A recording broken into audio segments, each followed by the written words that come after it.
Mænd er kvinders beskyttere og forsørgere, da Gud har skabt den ene stærkere end den anden.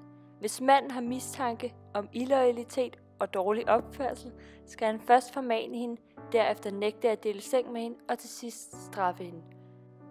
Kapitel 4, vers 35.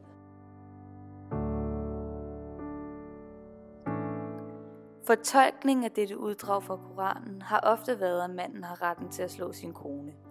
Om manden har lov til at slå sin kone, kommer meget an på, hvordan man tolker det at straffe.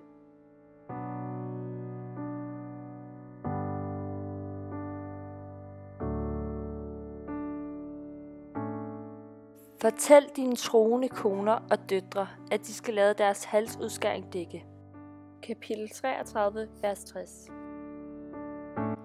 Dette uddrag fra Koranen bliver ofte opfattet som et krav til kvinder om, at de skal dække hår og former til, for ikke at tiltrække unødvendig opmærksomhed fra fremmede mænd.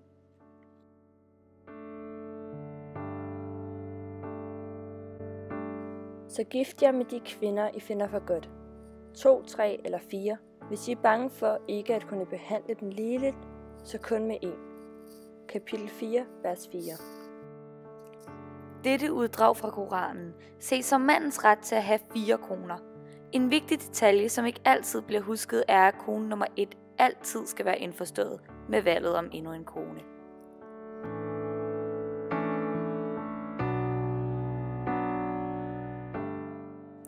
Sandelig muslimerne, både mænd og kvinder, og de troende mænd, og de troende kvinder, og de lydige mænd, og de lydige kvinder, og de sandro mænd, og de sandro kvinder, og de udholdende mænd, og de udholdende kvinder. Kapitel 33, vers 36.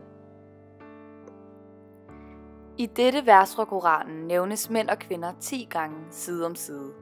Det er et bevis på, at Allah ser mænd og kvinder som lige mænd. De troende mænd og kvinder er hinandens venner. Kapitel 9, vers 71.